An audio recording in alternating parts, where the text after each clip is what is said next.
দ্বিতীয় প্রসঙ্গ, গতকালকে নির্বাচনের প্রোপাগান্ডা প্রচারণার দিক থেকে দ্বিতীয় দিন ছিল। গতকালকে দ্বিতীয় দিনে প্রথম জামাত ইসলাম ঢাকার বাইরে গিয়ে প্রোপাগান্ডা করতে গেছে, প্রচারণায় গেছে। উনি শুরু করেছিলেন দিনাজপুর থেকে। ওনার সেই বক্তব্যকে কেন্দ্র করে আমি জাস্ট একটা কম্পেয়ার, একটা তুলনামূলক বক্তব্য দিয়েছিলাম যে এবারের ইলেকশনে দুইটা দলই কি কি বয়ানের উপরে দাঁড়িয়ে ইলেকশন লড়তে যাচ্ছে। এখন সেক্ষেত্রে তারেকের সমালোচনাটা বেশি তুলনামূলকভাবে জামাতের শফিকুর রহমানের স্টাইলটা তুলনামূলকভাবে ভালো চলে বলে প্রশংসা করেছি। এখন অনেকে ভাবতে পারেন আমি কি জামাত ইসলামকে জিতাইতে চাইতেছি, না, দয়া করে এত দ্রুত কনক্লুশনে যাবেন না।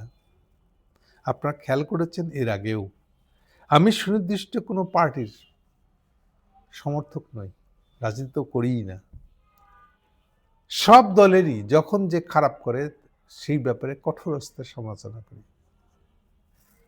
সো জামাতের সমালোচনাকে আমি কম করছি? এই আপনারাই জামাতের সমর্থকেরা আমাকে নেগেটিভ মন্তব্য দিয়ে ভরাই দিচ্ছেন না আমার ফেসবুকে, এই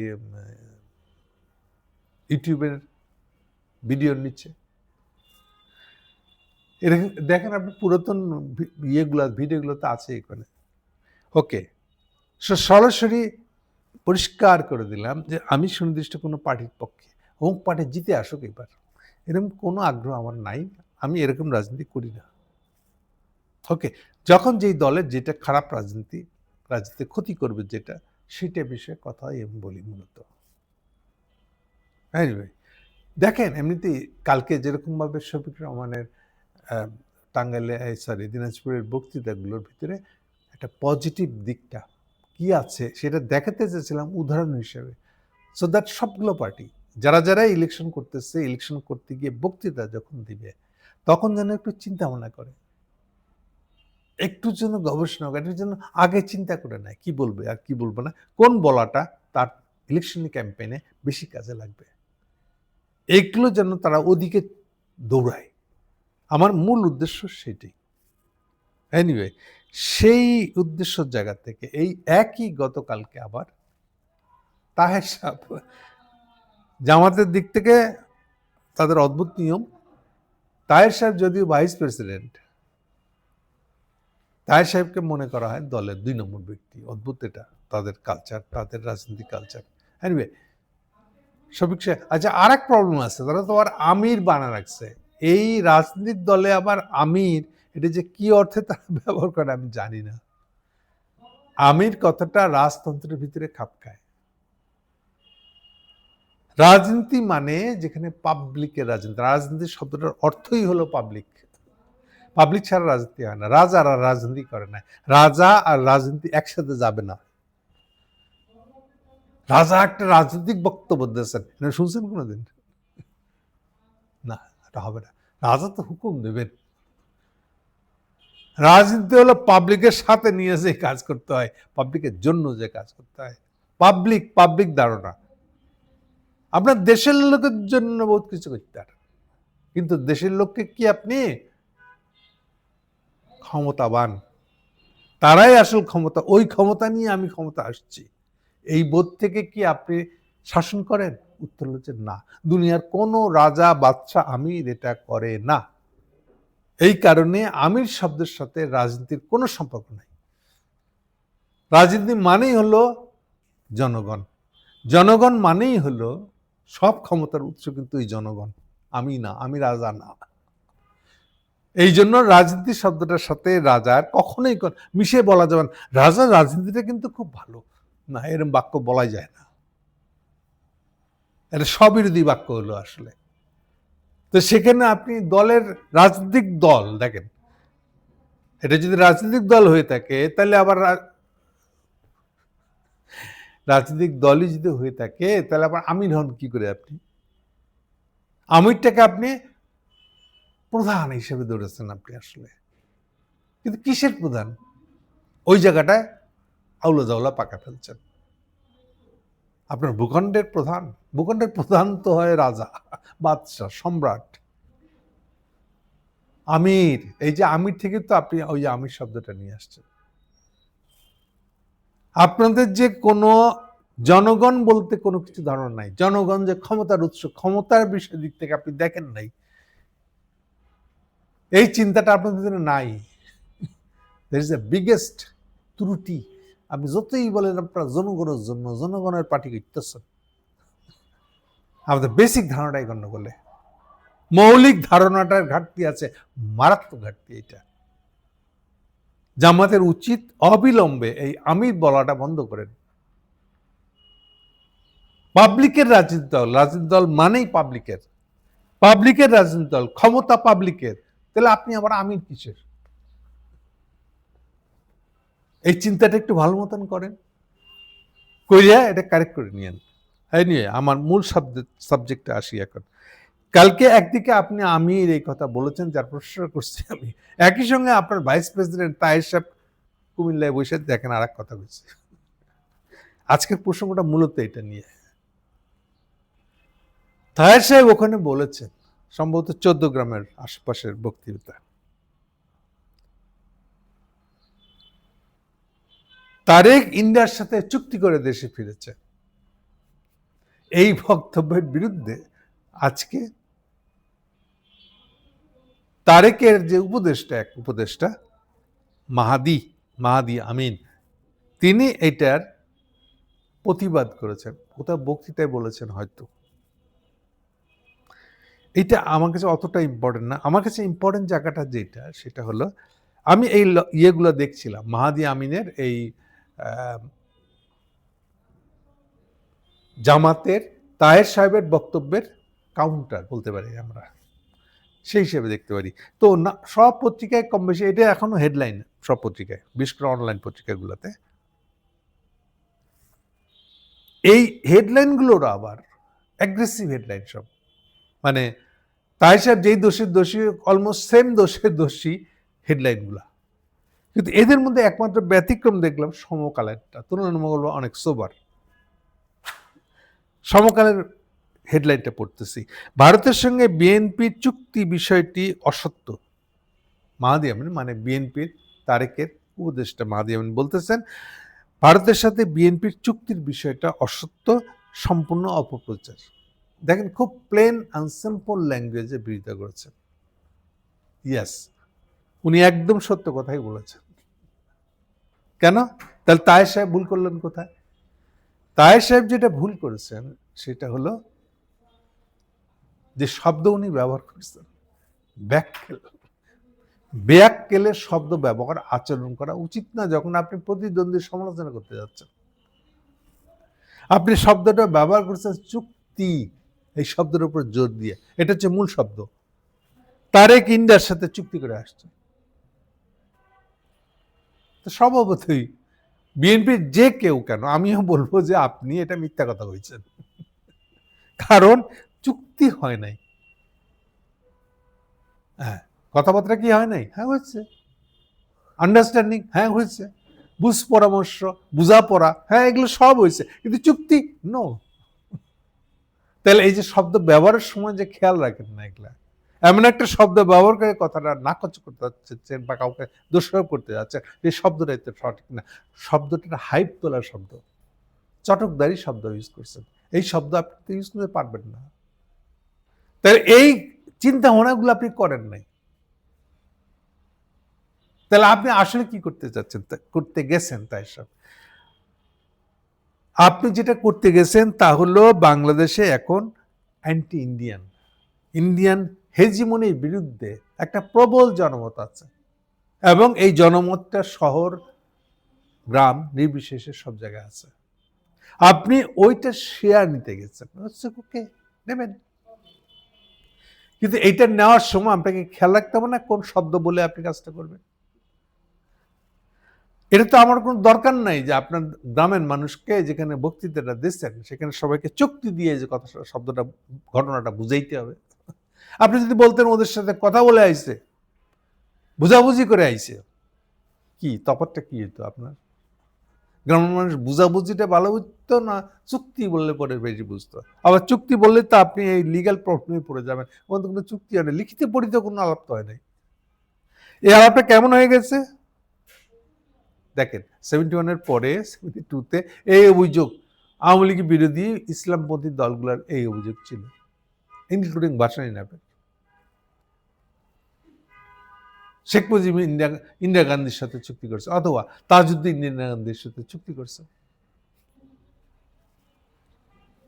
25 বছরের চুক্তি করছে। বাস্তবতা কি? ফ্যাক্টস কি? একদম ফ্যাক্টস আকারে বললে না তাজউদ্দিন না শেখ মুজিব কখনোই ইন্দিরা গান্ধীর সাথে কোনো চুক্তিতে পৌঁছায় নাই। লিখিত কোনো চুক্তিপত্র তাদের মধ্যে হয় নাই।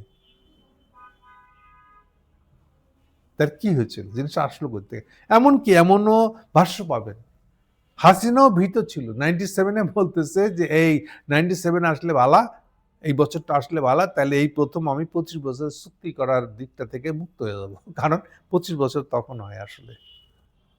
এনিওয়ে, বিষয়টা হলো এটা নিয়ে কথা হয়েছে, ফ্যাক্টস আর কি।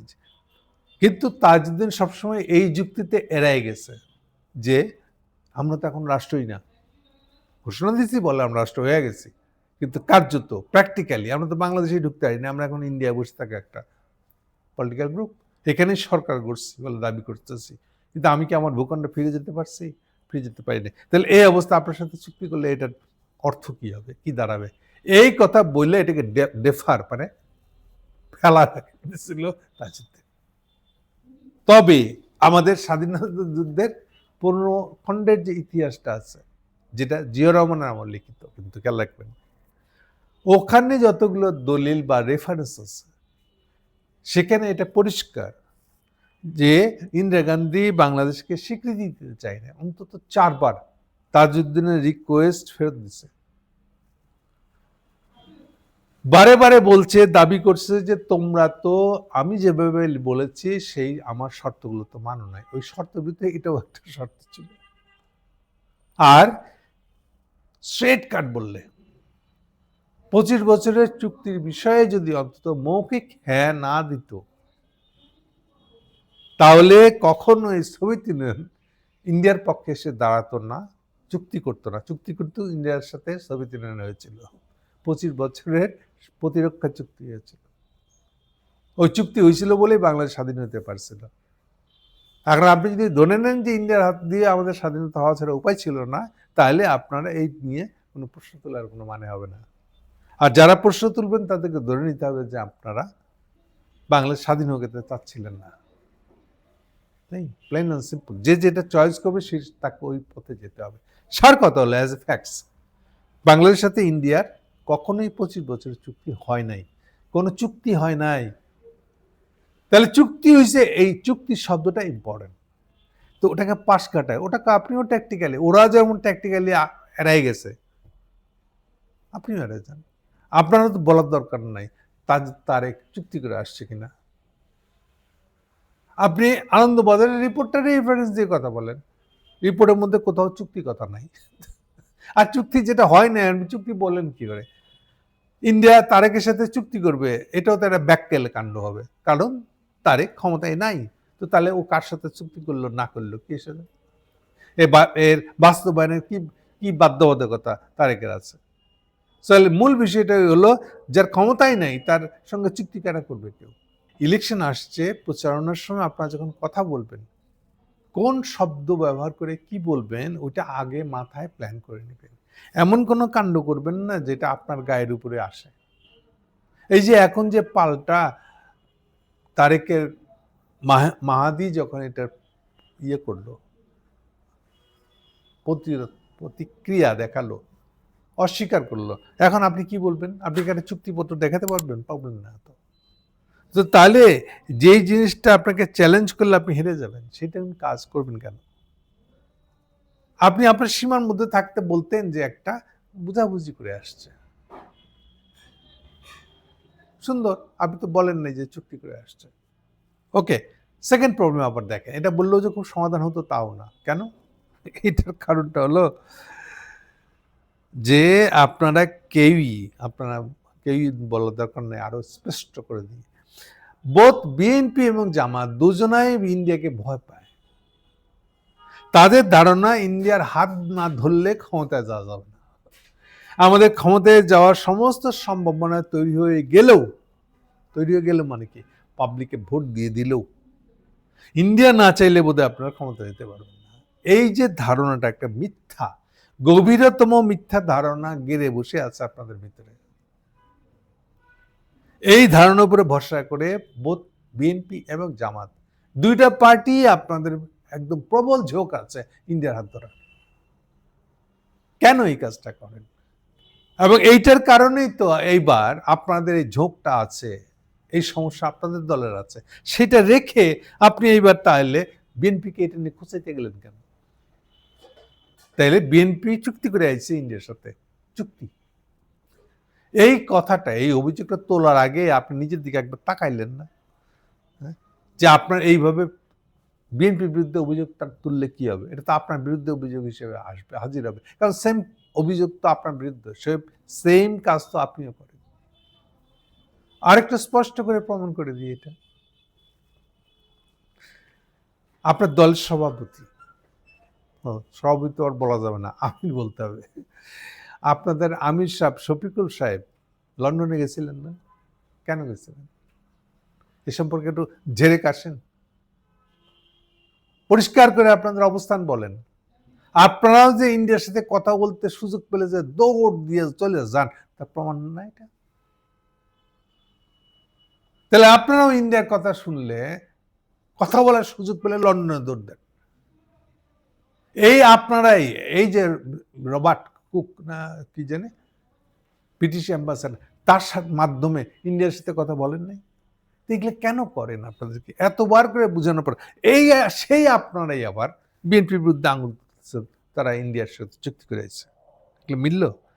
আপনার আচার আচরণ চিন্তা ভাবনার সাথে তো বাস্তবতার, কাজের, আপনার নিজের কাজের কোনো সম্পর্ক নাই।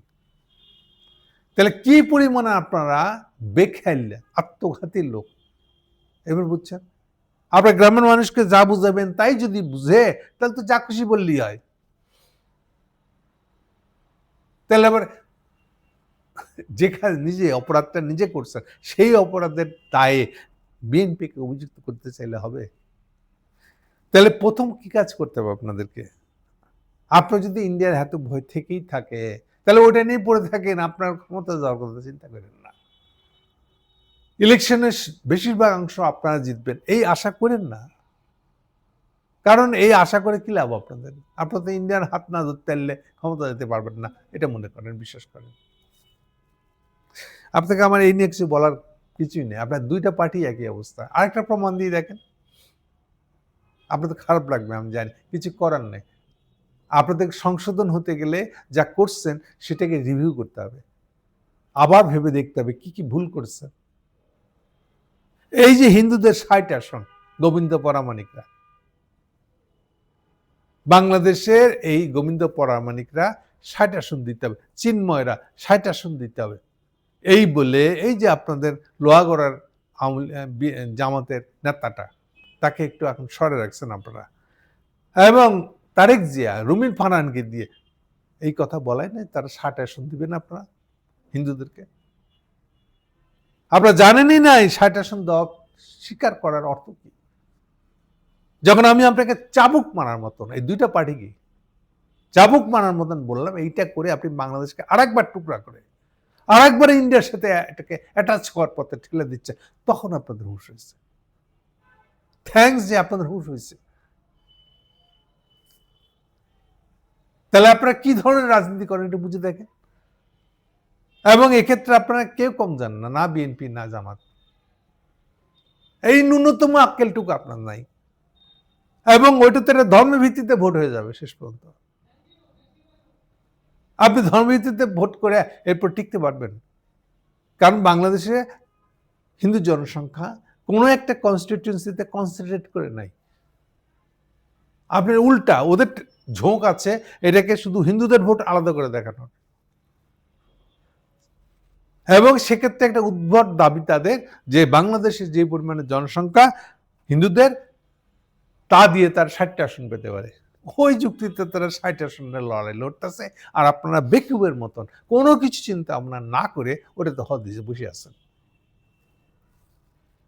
মানে এই হলো আপনাদের দশা। ওকে, আমার এই পুরো আজকের যে কথাগুলো বলতেছি, এটার মেইন উদ্দেশ্য হলো প্রচারণার এই কালে আপনারা দয়া করে একটু স্টাডি করেন, কি কথা বলবেন জামাতের বিরুদ্ধে বা কি কথা বলবেন বিএনপির বিরুদ্ধে, সেইটা নিয়ে একটু চিন্তা ভাবনা করে তারপরে মাঠে যায়। উল্টোপাল্টা বলে নিজের বিরুদ্ধে, নিজের বাপের বিরুদ্ধে কথা বলায় নিয়ে আসছেন, নিজেই বলতেছেন। এই কাজগুলো একটু বন্ধ রাখেন। Thank you.